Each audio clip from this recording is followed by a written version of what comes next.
Welcome to another More to Life Conversations webinar. I'm Julie Soskin, Principal of Insight and Intuition. Today's program is entitled Healing and Healers, and I'm very pleased to introduce the panelists today. They will all talk and then we will open for questions from the audience. Please feel free to put any questions into the chat box. First of all, we have Brian Isbell, BSc, PhD and Diploma in Osteopathy. Brian came to healing through science, biomedicine, osteopathy and complementary therapies. He has practiced over the past 30 years as an osteopath, naturopath, craniosacral therapist and healer, working with a wide range of practitioners. Brian developed the largest scheme of university degrees in complementary medicine in Europe. Tim Walters spent 30 years in film, TV, and conference production. During that time, he headed his own production company, working with a wide range of international organizations. He also developed projects for independent movies and broadcast television. He is founder of a professional house healing network that enhances well-being for the people who live or work in that space. Annalisa Ponti gained a degree in economics at Milan University, and she spent 20 years in banking. For the past 13 years, she's been a rapid transformational therapist and a self-empowerment coach and mentor, using a combination of NLP, CBT and neuroscience. She perfected her healing curriculum with the Marisa Peers School and the Coaching Academy in London. David Manning has been exploring the field of consciousness healing and energetic awareness for over 35 years. He trained at the College of Psychic Studies and went on to work there as a sensitive course and workshop leader. He now lives on the South Coast and runs an online business, working one-to-one with clients and offering weekly sessions of group energy work. So there's the introduction to our panelists today. Welcome, everybody. And without further ado, I'm going to pass over to Brian Isbell. I'm very pleased to be here today. Brian and I worked together at Westminster University in the early 200s. Welcome, Brian. Thank you. Thanks very much for that wonderful welcome. Right, we've got limited time. What I wanted to do in my presentation was really to say a little bit about my journey through into healing, but also I'd like to share with you my learning from that journey and then talk a little bit about how I apply that in my practice. I hope that will be of interest to you. Well, my background is, as Julie's outlined, one where I started off in science. In fact, I started off with chemistry. Who could believe, you know, such a narrow reductionist approach? But I started off with chemistry, a degree in chemistry. But during that time, I was active in some of the student societies at the university, and one of them was in psychical research. So I had a chance to explore ESP, healing, sciences, a number of different topics. After my degree in chemistry, I was so frustrated because I couldn't see why I'd learnt the sciences. I wanted to use it. So I did a master's in biochemistry. That helped a bit because it began to link the chemical reactions together to try and explain what's going on in a living organism, but it still wasn't enough. So I then did a PhD at the Medical Research Council in biophysics, again, trying very hard to apply sciences to medicine or to the living experience. After my PhD, I was lost because I still hadn't got enough about the application of the sciences. So I then I managed to get a contract working in West Africa at a medical school, teaching doctors. Now that was beginning to really get into it as far as I was concerned. Again, fascinating because at the same time, I worked with the pharmacology department looking at local herbal medicine and healing in Africa in the villages. Fascinating. particularly for a medical school. When I came back to the UK, I taught biomedicine, again, trying to satisfy my needs of applying the sciences, but it wasn't enough. So then I decided to train in osteopathy. Unfortunately, because it was before the osteopathy colleges got very narrow because of accreditation, I had a degree course which was in naturopathy and included cranial work. So you probably guess I went from a model of reductionist and minutiae through to studying, obviously, osteopathy, naturopathy. One thing I did realize, I thought one thing I did learn on the journey through was when I finished my PhD, I realized that I knew so much about so little. It was a really sobering experience to get to that stage, realize how really ignorant I felt, because I still didn't really, I wasn't able to apply my sciences to life. So anyway, I did a train in healing from practicing as an osteopath and craniosacral therapist. I obviously trained at the School of Insight and Intuition about 16 years ago now. I looked that up today, 16 years ago, and obviously added healing to the learning that I'd experienced en route. What I'd like to do now, so that's my journey. What I'd like to do now is just say an example of what I found fascinating about trying to apply sciences to natural therapies and healing. And the example I'd like to use is to try and explain what we feel either as a patient or as a practitioner, try to explain the mechanisms that might be involved at a structural or chemical level and a physics level. Now, I'm not going to use physics and chemistry, but I just want to try and tease out a little bit about, well, what really happens or what could happen? And do we have any knowing in science? Because the trouble is, there's lots of science there, but people are frightened of applying it, because I think it's in the application that things really get interesting. And you probably guess my quest in life is to try and make some sense of using science to explain very difficult things or things that just haven't been looked at before.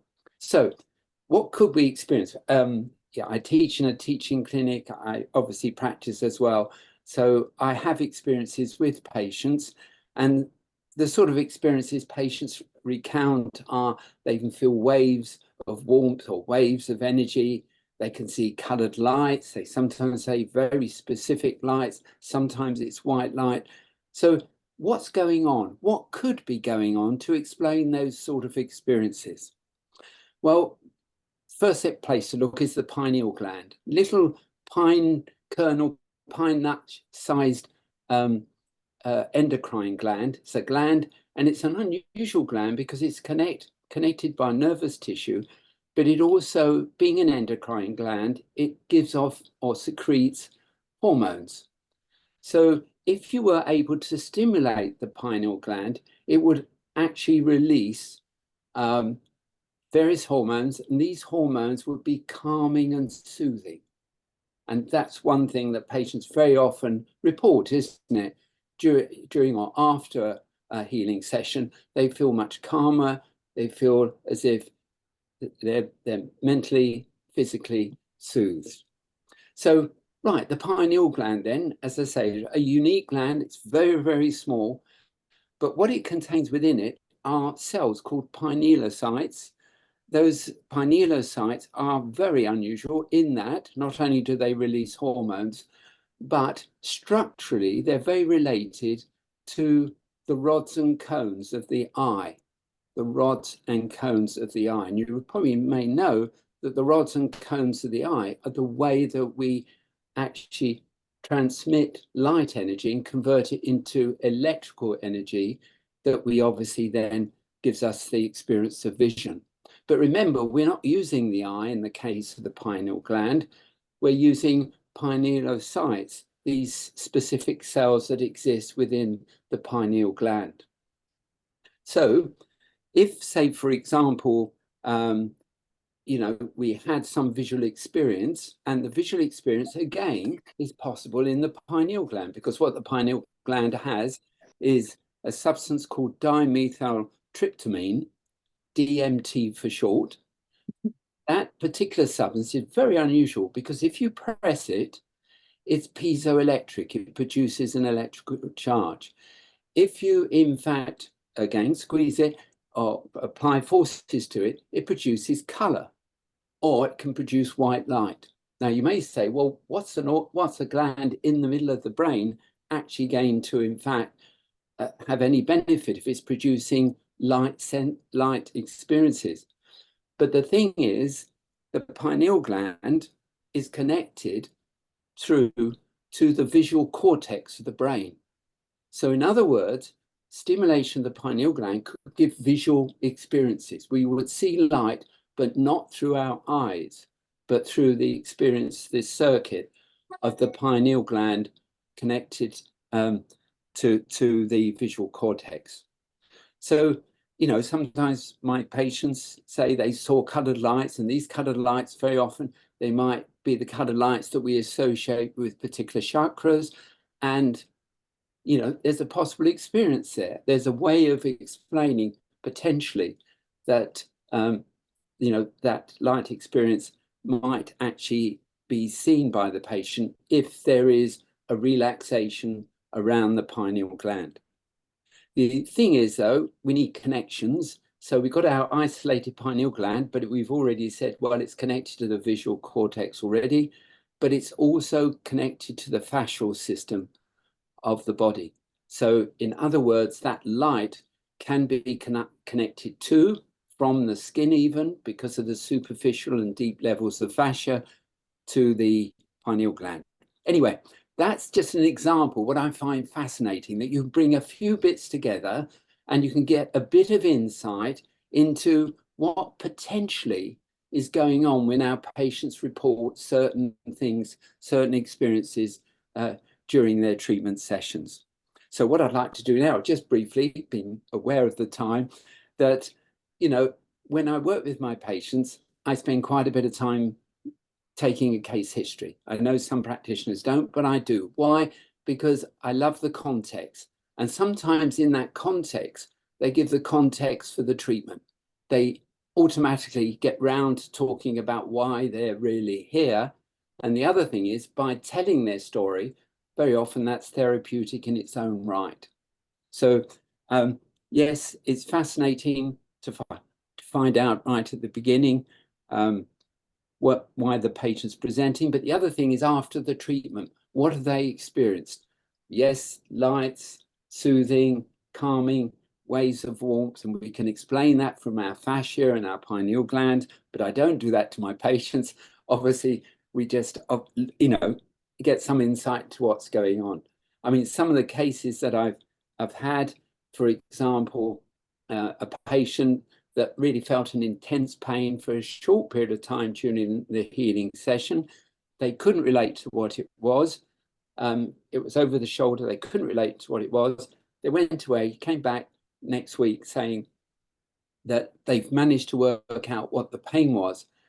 As a child, they'd fallen through a skylight onto that shoulder and had a number of weeks in hospital because they'd damaged their shoulder, and they hadn't felt that pain for such a time. And you realize sometimes as the fascia unwinds, sometimes the emotion that's trapped in that connective tissue is released. And another example is when I'm working with people that had road traffic accidents. Again, sometimes you can do everything to balance and normalize the structure at a physical level, but you need the healing to really get to the tissues that, like the fascia, very light connective tissue. And it's when you resolve that very often the pain will in fact ease. So it's fascinating there. I do actually, obviously, after the patients had the treatment, let them talk about what they experienced, because I think it's that reality. Again, it gives us information. So what I'd like to say is, obviously, I think I'm pretty close to finishing off now, watching the time, it's just how much information is available from the patient and practitioner, sharing the information that comes through from the contact in a healing environment. Very often you can access things that are just not available in other ways. I think that's probably a pretty near to 10 minutes. That is absolutely fascinating, Brian. I hope you've written all this up, because I think there is an awful lot of people that will be really interested in it. And maybe we'll get you back at another time so you can talk longer. And I love the journey that you took from a very science point of view, and how that played out for you. Thank you so much. Okay, so I'm going to go now to Tim Walters. Hi, Tim. Hello, Welcome. hello. I feel obliged to just point out there's no S on the end of my name. I'm so sorry. It's all right. It's okay. I'm really not that bothered. It happens all the time. So hello, everybody. That's wonderful. Lovely to hear from Brian there. That's amazing. A true scientist, looking at the detail, looking for very specific information, looking objectively at all of the things being presented to him. That's not what I do at all. My work is very much about working with the intangibles of life. I as a house healer and a life coach, what I work with is intuitive insight, and I work with the very ephemeral energies of place, and the management upstairs, basically, is what I call it, the overriding energies that are sort of architects of our existence. They're part of our collective consciousness, if you like, at different levels. And really what we do as house healers is basically use our position as a three-dimensional point of awareness for the conscious cosmos to access information to help somebody else that's having trouble. So if we're approached by a client, we access that information and we work as a point of observation and allow the management to work on that individual person's reality. So as you can see, it's very, very different to hands-on structural work that Brian does. But what's fantastic about the panel that we've got here today is that everybody comes at these things from a slightly different angle. So it's marvelous. So as you would have heard in Julie's introduction, I spent 30 years in the film and television industry. So what on earth am I doing here? But basically, I kind of experienced a life change through what is probably the most innocuous sort of decision that one can make, which was that my wife and I decided, right, well, back in 1998, we had to move house. So we moved house from a house that was in the southeast of England. It was overcrowded, and we moved over to the Welsh borders, which is very rural, beautiful, beautiful part of the world called the Forest of Dean. And we'd chosen a house that basically, virtually as soon as we moved in there, strange things started happening with lights flickering and all this sort of stuff. And the experience that we had in that house led us to bring in some sensitives, I suppose we would call it. And that was the first experience that I'd had of anything in the subtle realms. And they did some work on the house, and that they introduced us to a personality that was present in the house. And this was a spirit called Jane. And Jane influenced our lives. We lived in that house for 15 years. And she sort of announced herself when we first met her as just wanting to be part of the family. And she'd been trying to catch our attention, which is why all these strange things were happening.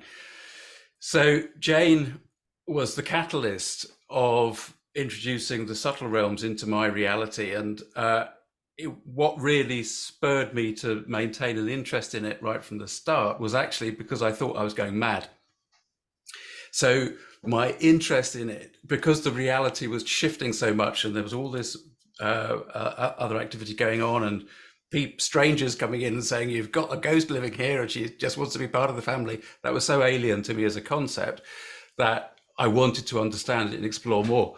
And one of the things at the time that enabled me to feel as though I wasn't actually going mad and losing my mind was that, bless him, my older brother, 2 years older than me, he actually was going through nervous breakdown at the time and was having psychotic episodes at the time. So I was relating my experience to his experience and could see that actually I was still on this side of the chasm, if you like. So what I do now as a house healer is I work with people that have all sorts of interesting things going on in their realities. It can be anything from simply somebody feeling not at ease in their home through to entities having disruptive activities. And one of the ladies that I worked with recently, she was very interesting because she was incredibly grounded, incredibly intelligent, very mainstream, academic, in fact. But what she was experiencing was that when she went to sleep, she was finding that she was getting beings that she couldn't see, but she could feel. And they were about the size of a cat, and she could see the imprints on her bed. So she was being visited by these things. Didn't understand why, was a bit freaked out by it. They were scratching her as well. So it's like, okay, well, this is, there's something substantial going on here. Really, what we did was I did the process, which I now train people in, which is just to simply connect to upstairs and allow that energy flow to transmute whatever needed to be transmuted. And I suspect that David will probably talk about this sort of activity as well later on. And that effectively allowed the energies to settle. It allowed her to get more sleep. It allowed her to shift her perception on reality. And obviously there's an element of talking cure in the work that I do as well, which is just to enable that person to get a different perspective on what is happening. And largely to understand that they are not going mad themselves. So broadly, that's basically what I do these days. And I train people in it. And I have a YouTube channel where I share my experiences of life and bring other people on board, and we interview there and we share that experience in the hope that what we're sharing actually enables conversation elsewhere. So it's proving quite popular, and I think it's quite fun to do as well. So yeah, there we are. That's me. Oh, thank you so much, Tim.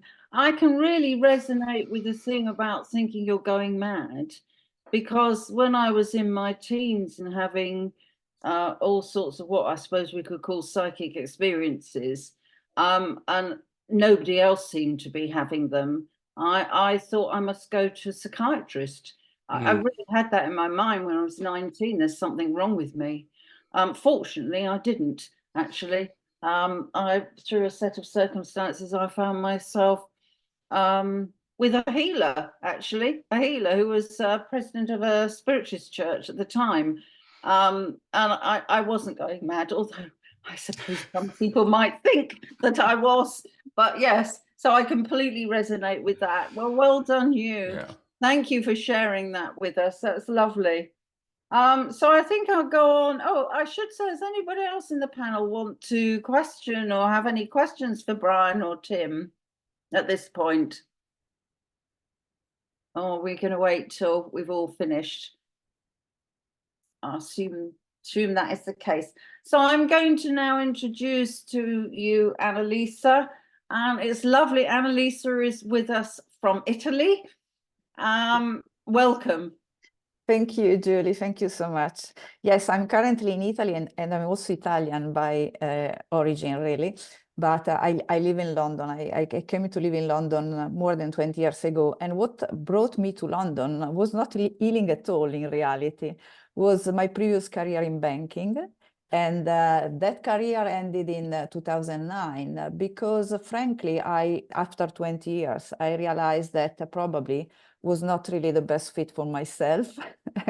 and I went back to the idea that I wanted to explore more my potential. And I always been really fascinated by human psychology and the power of human mind, and really the difference in terms of the way we are capable to manifest our potential.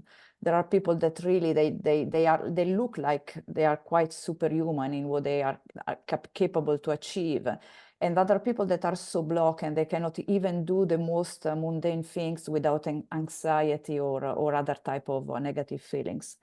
And so when I decided what to do next, really, I went back to this idea that I wanted to dig deeply into the potential of the human spirit and the human capacity. And I decided that probably at that age, because I was already 43 years old, the quickest way to do it was not really going to another degree in university, but choosing a shorter path. And I went into coaching, because coaching let me really getting in touch directly with individual and supporting them in exploring themselves, in exploring what were blocking them and the situation or the troubles that they were experiencing, and being able to support them and to find solution, because this is another thing that I really like to do, is helping people to find solution that can put them in a better place in their life.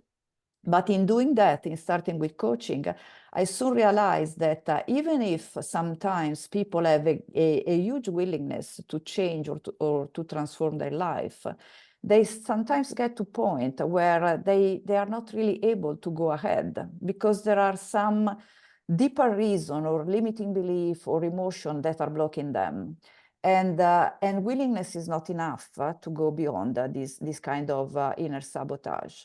And at that point, I came across this therapy that is called Rapid Transformational Therapy, and I got fascinated about that, because basically this therapy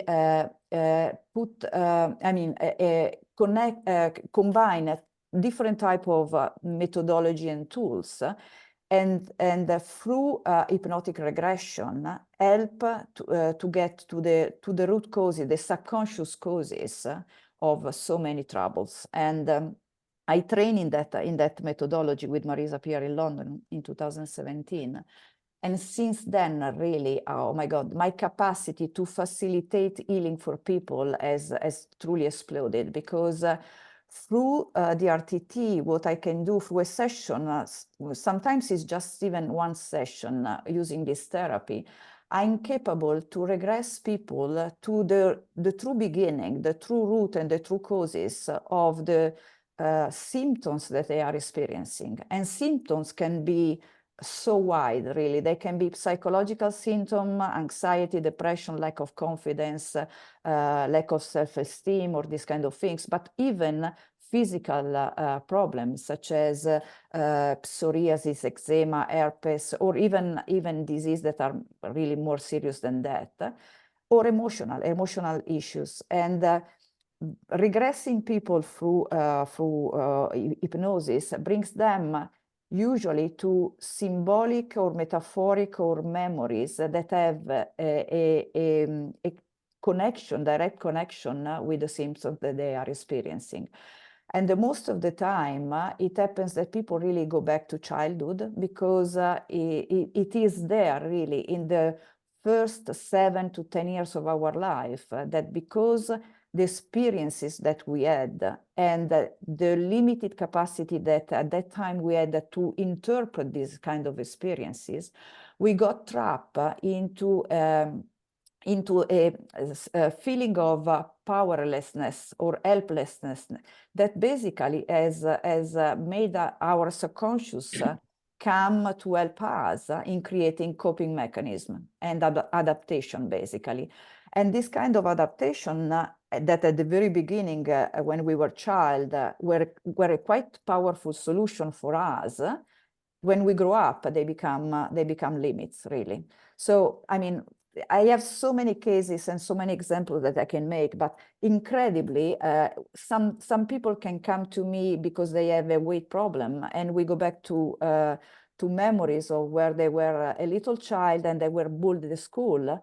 And because being bullied make them feeling so insecure and so vulnerable, their subconscious mind started to develop the idea of putting weight on as a protection. And so weight became really, let's say, the solution for them to avoid being bullied, because becoming bigger, it was a sort of really physical protection for them.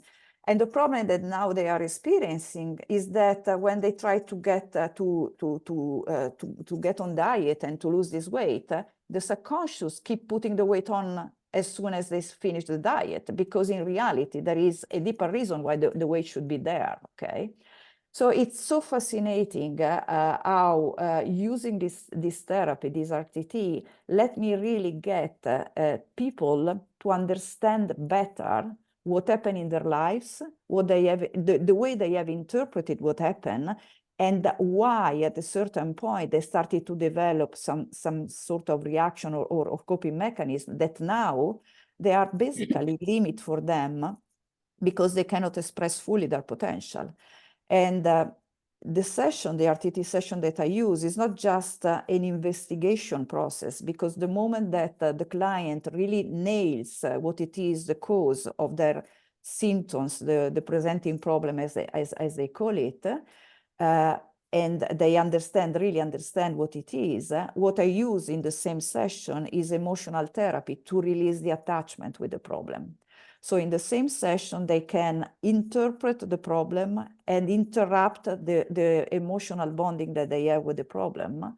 And in the final part of the session, I help them to install a new set of, a new mindset, a new set of belief that brings them beyond what they came with. And so in a session that usually lasts in between 2 or 3 hours, I'm absolutely capable to facilitate what it is a profound healing. And sometimes, as I said, one session is literally enough for freeing them from very, very deep things that they have conditioned and influenced in a negative way their life till then. So I mean, I don't consider myself a healer in any way. I consider myself more a facilitator. But what I know is that in between the tools that I can use and my intuition, because definitely I have a good intuition, and usually I can get very easily in tune with the client and understanding even before I start the session what it is really the problem that they have. But in between the technique and the intuition, I'm capable to facilitate healing for people. And this is something that is so, for me, is so exciting, because if I go back to when I was a child, one of the things that I truly desire since I was a little child was making people feeling better. And this technique that I'm using really get to the point, makes them feel really, really better.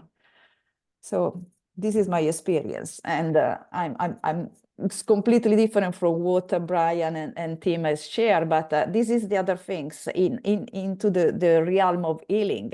There are so many ways we can truly help people to get to a better place, Yeah.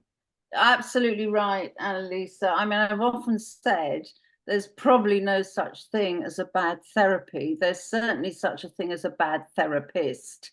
And I think the person that uses whatever technique they have is vital. And I have to say, Annalisa, I know you a lady that gives so much love. And I think that's really important in any form of healing, is to have that capacity to be not just empathetic, but, you know, let that love pour out. And I'm sure that's quite true of all the people that are going to speak today. And just say one more thing about what you said, you know, that I don't know who said it, but it's a very famous saying, isn't it? Give me a child till he's 7 and he's mine for life. And I can tell you, in the work that I do, an awful lot of stuff is from that time, 0 to 7. The mindsets are created, and it can be really difficult sometimes to, you know, introduce something positive and things. So I'm absolutely with you there. Thank you so much. Does anybody want to ask Annalisa a question before we move on? Any of the panel, that is. Oh, I think we're going to wait to the end then. Thank you, my love. Let's pass over to David Manning, who I've also known for many years. Hi, David. Welcome. Hi, Julie. Hi, everybody. Thank you so much for this opportunity, and thank you to the other speakers. It's been amazing, really fascinating.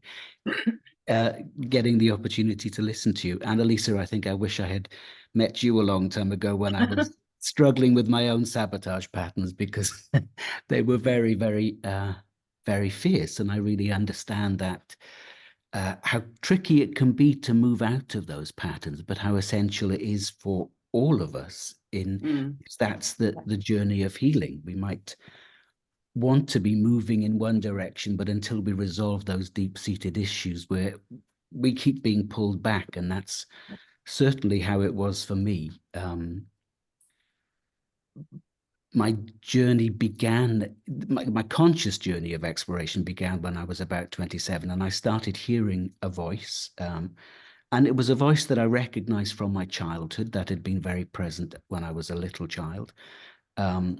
And that voice led me to the College of Psychic Studies in London, where I met Julie Soskin, who, and I went to see her for an interview to join one of her courses. And she said, no, you're not, you should go to the healing courses rather than the psychic development courses, which I was irritated at initially. But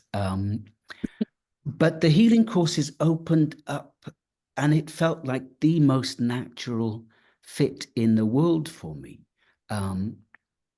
But I was also aware that I was in deep trouble psychologically, that I had an awful lot of stuff going on for myself that needed attention. And I wasn't paying it that attention. And so as I worked with my healing journey and went on to work for a number of years with Julie Soskin, I was touching states and places, realms of real beauty and truth, but I wasn't bringing all of these aspects of my life together. And so things became incredibly uncomfortable for me. I was literally feeling myself torn apart, and it was taking the form for me of addiction. I was drinking an awful lot, and this went on and on. I mean, there were a number of years, but it led to a complete physical breakdown, in a sense, because I was refusing to surrender to these deeper currents of my life. And I ended up having a form of liver cancer, which was an extraordinary opportunity for me to come to terms with the amazing split in my life. And the doctors were telling me, okay, there's nothing more we can do. The chemotherapy is not working. You've got a few months to live. My guidance was telling me, you've been living your life as if you wanted to die. You're about to get that opportunity. Is it what you really want? They also said it makes no difference whether you're in a body or out of a body, because you'll be doing the same work anyway. And if you choose to die at this stage, you'll be welcomed back with open arms. And this really confused me and caused me to, well, I was sitting meditating on Hampstead Heath for hours with this guidance, and I chose to live. And the cancer was gone within a month without me doing anything else other than change my mind. And I think that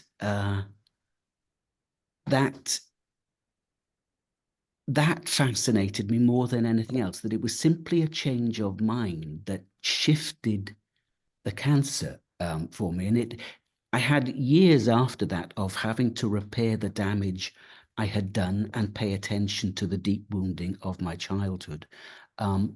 But that capacity we have to shift our experience with a deep, wholehearted shift in our attitude or our willingness to be present was what really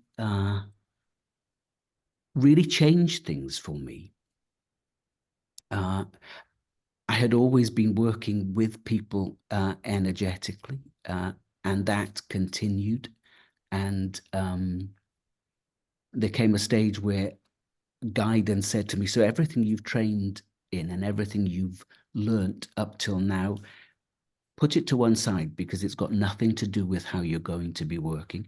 And it became a much simpler process of being with somebody and witnessing them witnessing their energy field, watching.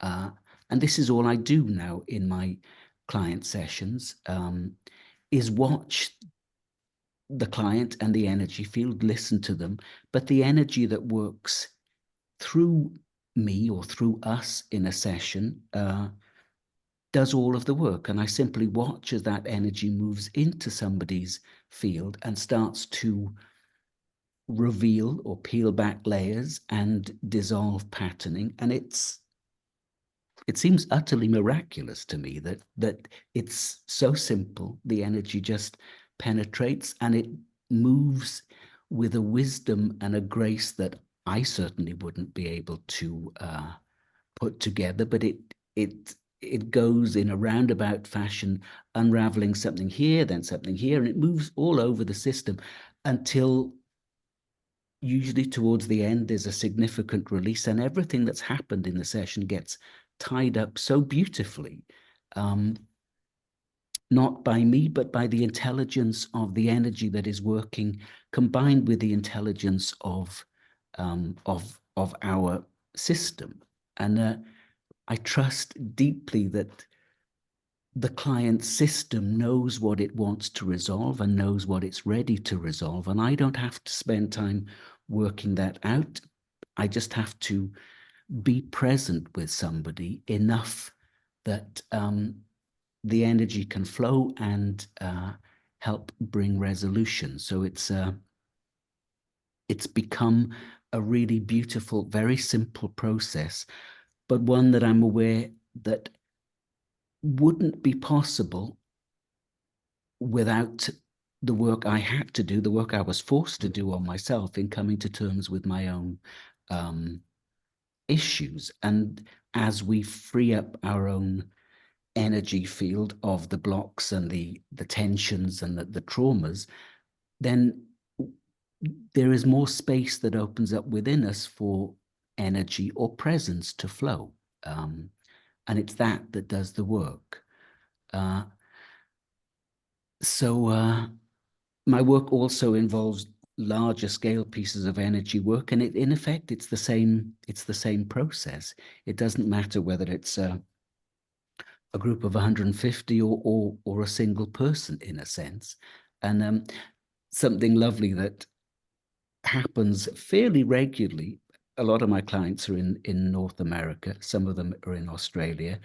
And if they're living on a piece of land that has trauma, it's happened maybe 5 or 6 times, where a team of Native American beings will come into the session. They often will work with the individual, but often they let me know that they want to do a piece of energy work with the landscape to free the trauma in the landscape. And again, the energy facilitates that. Of course, I don't. And all of my work happens online. So we get the real demonstration of how our multidimensionality works in the modern day, facilitated by technology. And it's all quite breathtaking.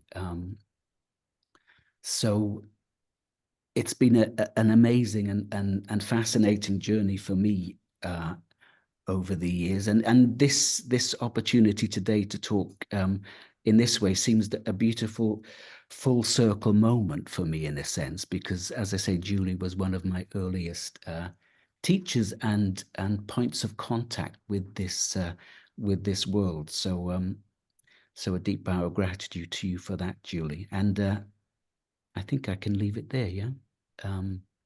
Yeah. That's absolutely lovely. And thank you so much for sharing your experience with us, David. And I think it's interesting how people come to this work, isn't it? And you're certainly not alone in the fact that you had a sort of dramatic choice, as you said, dramatic choice. And I'm thinking, while you were saying that, I was thinking, yes, energy follows thought. I mean, you shifted your thought and, the energy came through with that.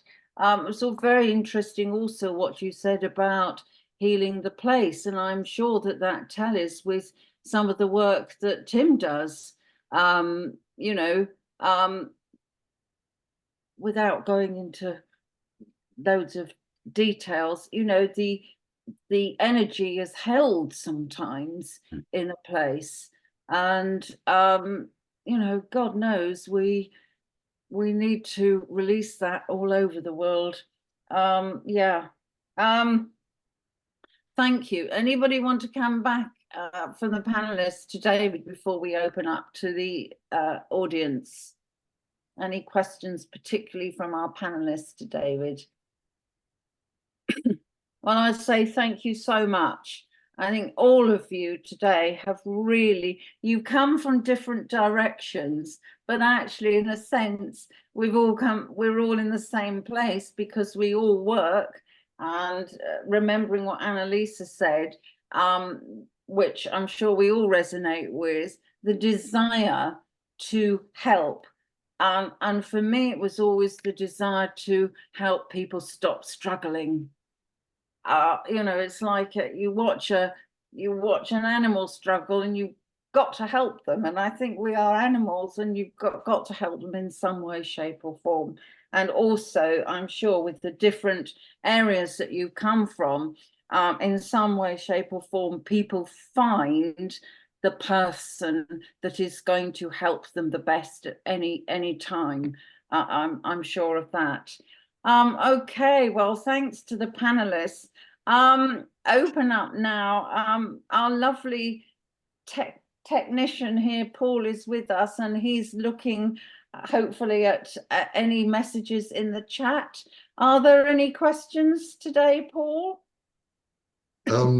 Not so far, except just one question. Might it be possible to watch the replay? That's from HK. So I guess we could invite anyone in the audience who wants to ask any questions to unmute themselves, and feel free to talk to any of the panelists.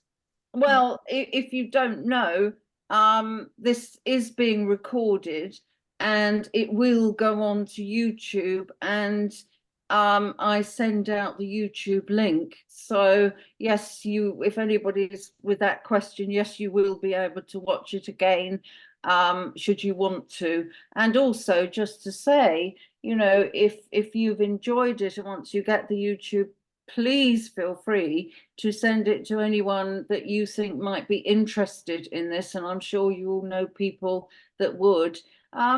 Right, any questions? Anybody want to put their hand up there?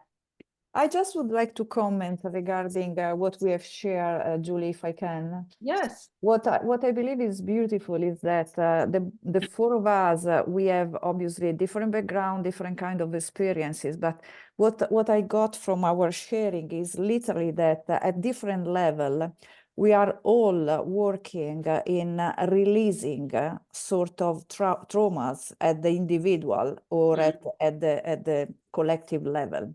Because this is truly, I totally believe what humanity needs these days. Okay, we are so trapped inside all these blockages in terms of energy related to individual traumas, collective trauma, country traumas, and whatever, that are keeping us stuck in loop where we keep repeating and repeating the same type of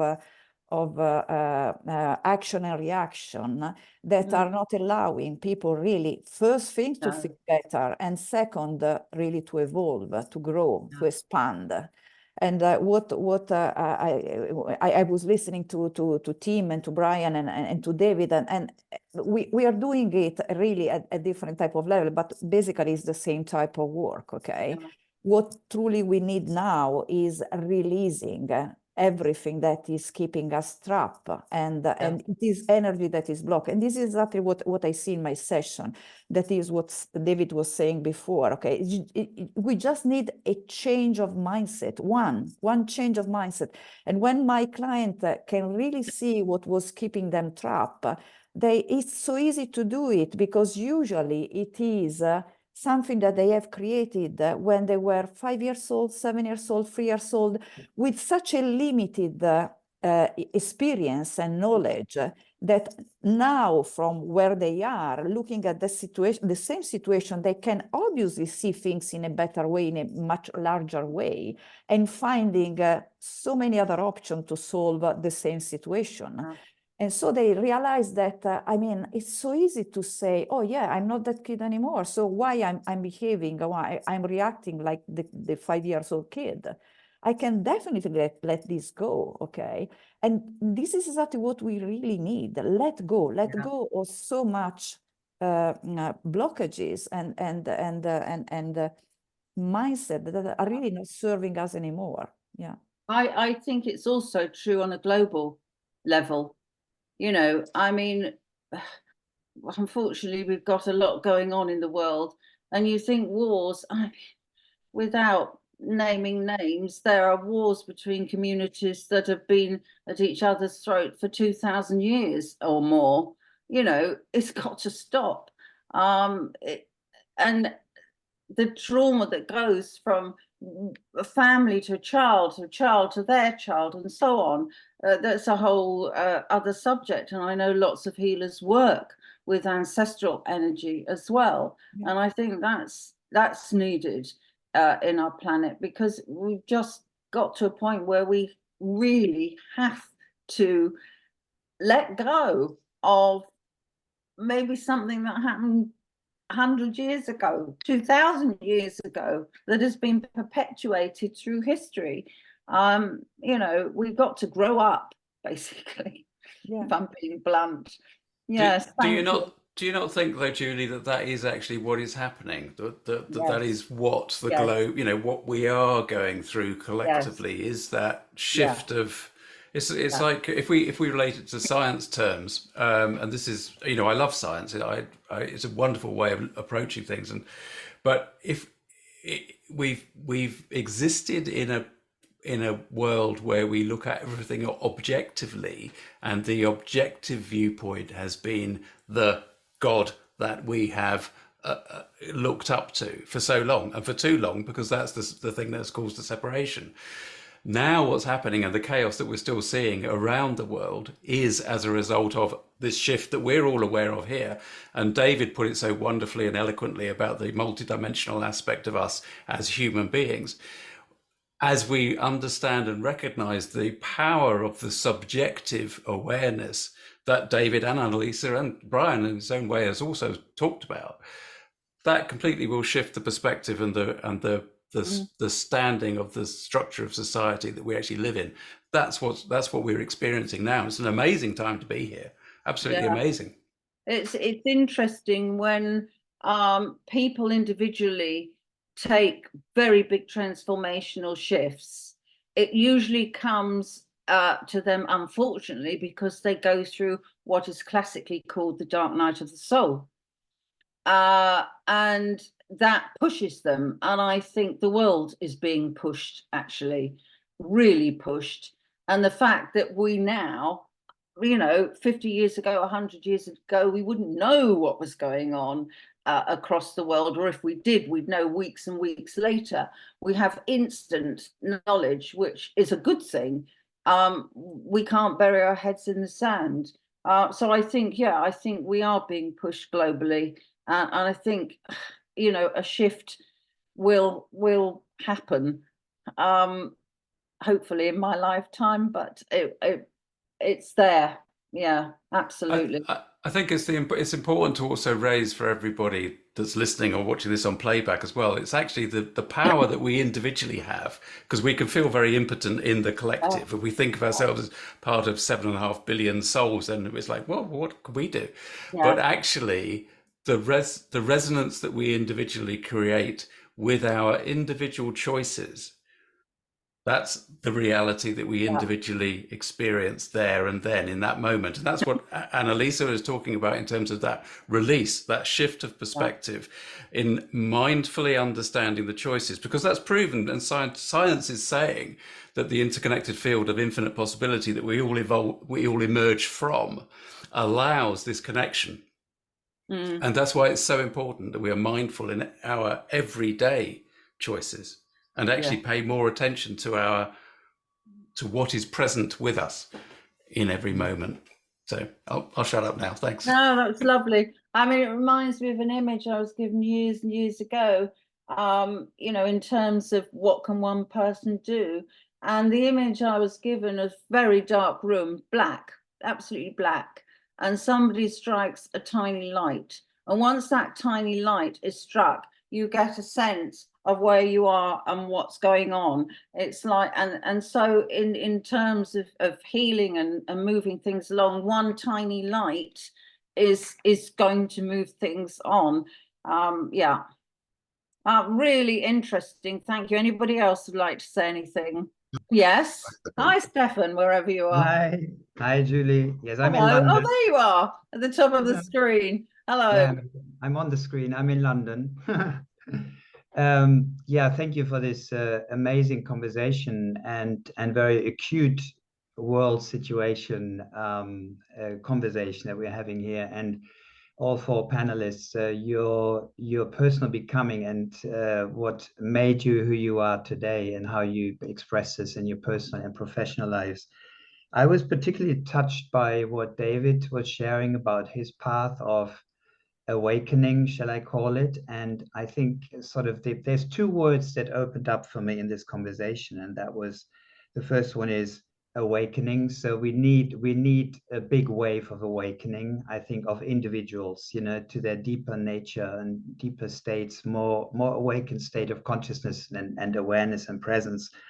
And in my healing work here in London, what has really opened up, and again, something I really heard in David's accounting, you know, the situation with the liver cancer in particular, was like, okay, it is how that we are aware of it. We are aware intellectually what is happening. Okay, we hear it on the news every day, and everybody is saying they want a better world, but do we really act accordingly? You know, we keep on running the same patterns. We don't really change our consumerist behavior, materialist behavior. It just doesn't happen. And it's 5 minutes to 12 or 2 minutes to 12, and nothing really shifts. And I'm really juggling with the question. So how do I really touch and move people deep in the core? And I think the only way is to get people right into their own suffering, their own experience of acknowledging the pain that they're going through in their experience of living. And that leads us back to the very early years of life, I think. But how much do we all run away and evade looking at our becoming, who we have become? Because we all develop coping mechanisms to survive. And I think that keeps on remaining the trap. I feel that's what we need to get away from and acknowledge. I say to myself every day, gosh, okay, what is my deepest wound today? You know, what is really making me suffer about being alive, being in this life? What is still not aligned within me that I can fully commit to this life and be a stand for that in the world accordingly? And I find allowing myself to be in the vulnerability of acknowledging that wound and having compassion for myself in that situation. It is a force like compassion that is really a powerful transformer then of my experience of living, and my whole experience being out in community with other people in my lived reality here in London totally transforms as a result, because I have more of my own humanity that I share out with people, and it gives them permission to share out, to open up in their humanity. And I feel this compassion aspect is really, really important. We have all these wonderful techniques, but it's like we have to, I want to acknowledge that I'm aching, I'm hurting, and I need to do something creative with that. I think there's a great power in admitting one's vulnerability. Yeah. I genuinely do. Yeah, I remember Yoko Ono saying that about John Lennon. The most wonderful thing about John is he's prepared to voice his vulnerabilities. And I think that is a powerful thing. It's a sort of acknowledging what you are and not sort of trying to put a mask on, as most people do in their lives. Hello, everyone. My name is Sigrid. Thanks very much, Julie, for putting this on. Incredibly interesting and a very humbling experience, actually. I have a quick question to David, just, because it sounds, put into one sentence to shift the mindset from one day to the other, to do something so incredibly to kind of heal yourself. What has snapped there? What has happened in the brain or in to do that? I just, out of personal interest. For me, in that experience, it was the very stark choice of your back is against the wall, you're going to die.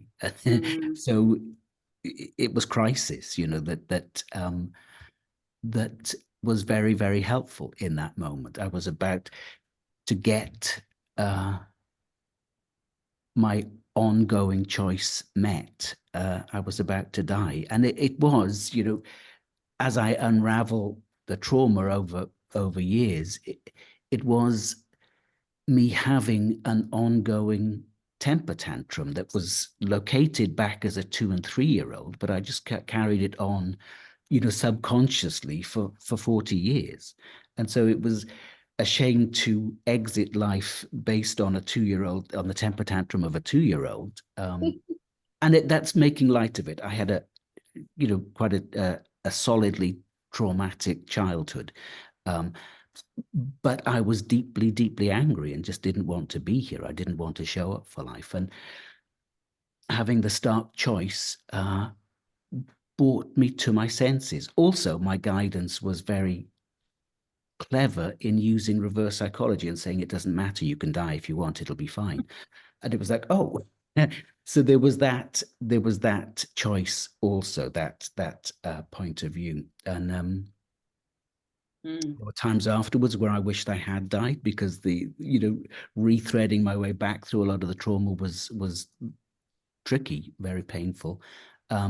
But it's led me to a life now that is very rich and very fascinating. So I'm very grateful that I did. But you know, Annalisa's work then would do that, wouldn't it? I mean, there are lots of modalities now, and that regression work can take you back to those points where the knots in consciousness are held, and it just needs us to go back there and revisit those times to open up the wound. So whatever will take you there, but I think the work that Annalisa is doing sounds very much like that. So thanks for the question, Sigrid.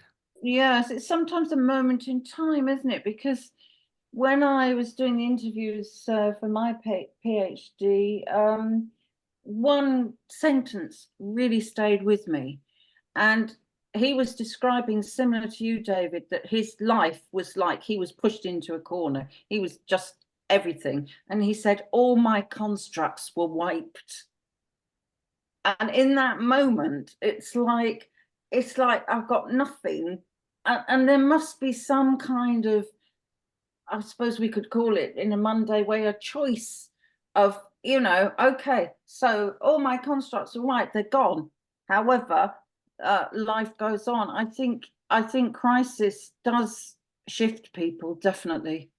And I wish it were not so, because none of us willingly go into crisis.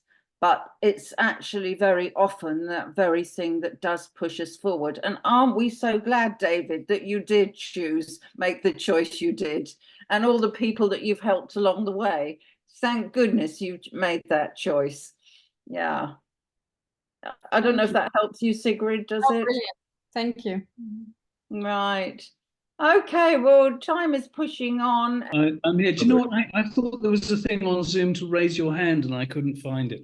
But I'm just really intrigued to ask all of you that, you know, any of us who've worked in healing, you know, we've all commented at one time or another about how we attract people to the energy that we're giving off. We work with people who seem to be relevant to where we are at the time. And I just wondered, with all of you, you've all been in the field for a long time. So have you seen either the people or the problems that you're dealing with, have you seen them change significantly over the years? Have they evolved with you, or have you found that you've tended to focus on the same things throughout? Good question. Anybody want to answer that? Well, I could just stick a two-penneth worth in, certainly in terms of training over the years, Rupert. The people that I get coming to me now for the house healer training that are interested in connecting to the subtle realms and working with the management upstairs, the ability of these people is for me now is jaw dropping. They are far more proficient at it than I am, which is brilliant, because it's like, okay, let's just facilitate this process of them connecting, and then it's marvelous, absolutely marvelous. So in a way, and this is not meant in any way based on ego, not please don't take it like that at all, but in a way, that deep spiritual truth that is, as we change, the world around us changes, and we've been talking about this today. In a way, that's what I feel I'm seeing, is because certainly I'm doing a heck of a lot of work constantly on myself, and if that is having an effect, then I see it reflected in the people that I'm working with. And I have to say, it's lovely to be in this panel today as well, because that is equally a reflection of that work, and also to make contact with your good self and your lovely wife, Rupert. So, but yeah, brilliant question. In terms of the house healing clients that I'm working with, I think that there are just a lot more people out there that are kind of ready and open to the existence of the subtle realms. And there are a lot more people that are coming and looking for house healers that are just saying, what's going on? Because they are lost. So we can help them in that sense. So yeah, that's my 2 pence. Yeah, anybody, Brian or David, would you like to say anything? Oh, Brian, you're muted. You need to unmute. There we go. Okay, I'm so used to being unmuted because I give so many talks and things. But anyway, Yeah. It's been fascinating for me, the journey over the last 10 or so years. The reason being, obviously, the aging process meant that obviously I started off as being seen as an osteopath, naturopath. I didn't have to tell my patients. There was just a natural change in the patient profile, that as I became less and less physical in the way that I was working, but more energetic, then the patients quite nicely matched that. And it's a bit of magic the way that it happened so subtly that you realize you've changed, and you're having to change because of who you are and what age you are, and your areas of interest, because yes, I certainly have used craniosacral more, and obviously healing, and now I combine the both together because I feel cranial is certainly incomplete. And I found out that osteopathy, you couldn't, that the adjustment wouldn't hold unless you did something else to integrate it, and obviously healing gave you that opportunity. So I've been nudged along a journey, and it's been obviously great that it's fitted where I needed to be at the particular time. And yes, there's been interest in environmental aspects, and I've been drawn into that area as well.